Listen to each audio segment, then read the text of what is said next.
Thank you for staying with us. We're going to go to the paper. Give us your banter now, please. It's a juicy one, please. I'm not giving you. Give us. I saw somebody. No, I know. So I just saw somebody. One of my father in heaven. This is a bad influence. Give us now, juice. So I met, I saw one of my exes yesterday at a party, and I was just like, Father, I give you thanks. glory, honor, adoration. You're giving thanks. Moving on to the nation. Tinubu assures of better deal as workers make 22. I hope he's not watching. God, please, I'm sorry. So Tinubu assures of better deal as workers make 20 demands. Minister ICPC open probe into student law violations. Yikes. Owa Obokun. Thank you. Owa Obokun Adeshui Hastrops coronation holds May 23rd. Saudi to slam heavy fines on illegal pilgrims tour operations. Northeast governors unite to end out-of-school children insurgency. Reps lift victims of attacked Plateau communities with 100 million naira. And records on Tinubu not ready, says FBI and DEA. Okay, which story are we starting with? So yesterday was the 11th edition of the Northeast Governors Forum meeting. And of course, the governors from the northeastern states, governors Amadu Interior of Adamawa, governors Bagwa Gana Zulum of Borno, Inu Ayaya of Gombe, Agbu Kefas of Taraba, Mai Malami Buni of Yobe, and of course Bauchi, Governor Bala Mohammed, but he was represented by the Deputy Governor Muhammad Awal Jato, and they were discussing at this meeting many issues plaguing the northeastern states. In a nine-point communique, they pledged to deal with security and socio-economic challenges facing their zone. They also called for a renewed focus on the counter-insurgency strategies and expressed deep concern over escalating activities of insurgents in their region. They also called for critical appraisal of the counter-insurgency strategies employed by the armed forces presently, the security agencies as well as community leaders to effectively combat the evolving threat, saying that this kinetic approach is no longer effective.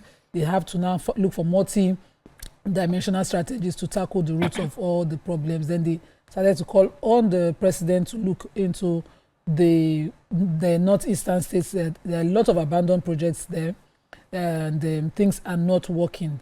They're also looking, as part of their multi-dimensional strategy to combat insecurity, they're looking at combating youth unemployment, which is plaguing that area, and we all can attest to it. It's not just lack of education, total unemployment. So they are going to prioritize vocational and technical education. They're talking about improving road network, enhancing education and reducing poverty across their area. So they're asking the president to prioritize the completion of abandoned infrastructure projects that is plaguing them.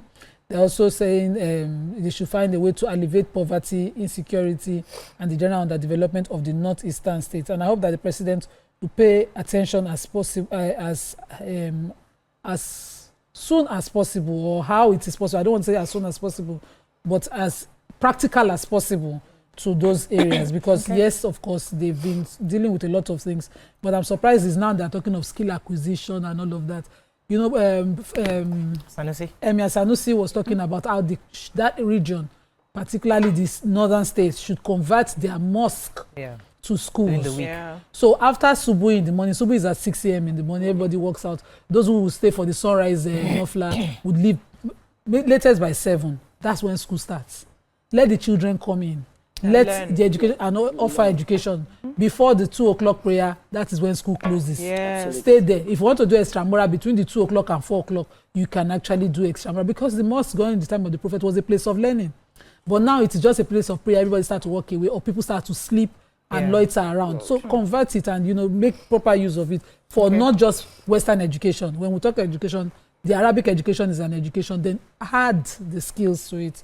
And engage minds. Another story. Okay, the one I have is the phase 1 of Lagos Calabar Coastal Highway 70% ready, says the Works Minister. And he's saying that the construction of phase 1 of the Lagos Calabar Coastal Highway will be completed in January 2026. The Minister of Works, David Umahi, disclosed during an inspection tour of the highway. He said, we came to review the project with the financial promoters, Dutch Bank and the Development Bank of Southern Africa.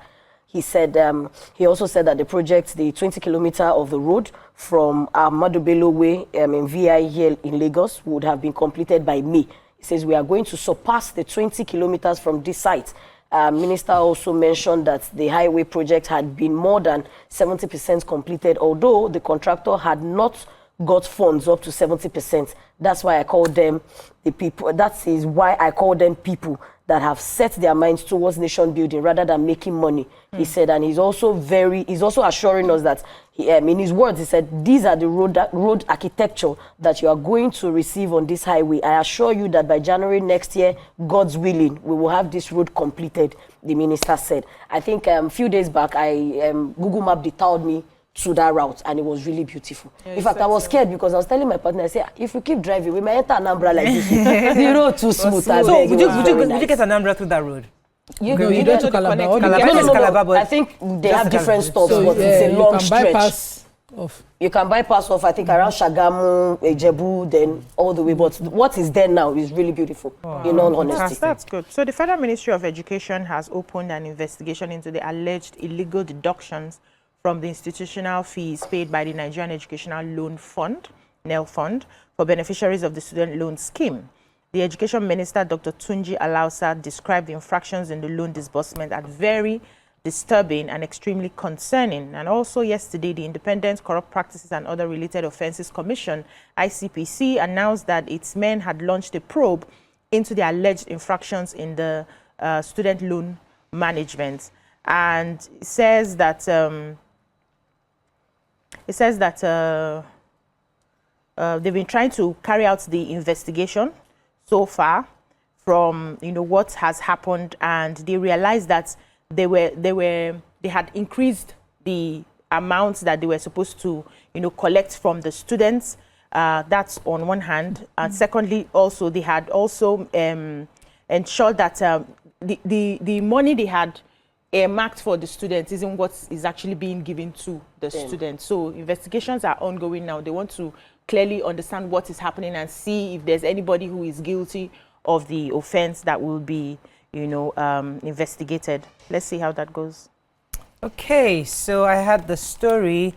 Saudi Arabia, they've come out to say that unauthorized individuals at this year's Hajj will pay a penalty of $5,332. They've said a fine of $26,000, over $26,000 will be imposed on anyone who applies for a visa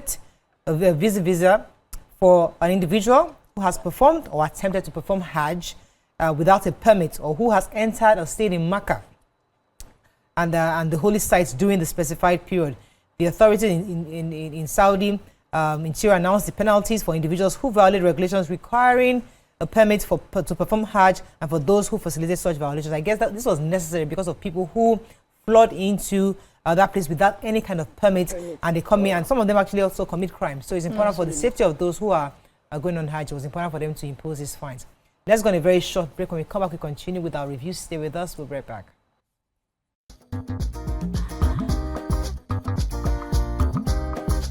Stay tuned.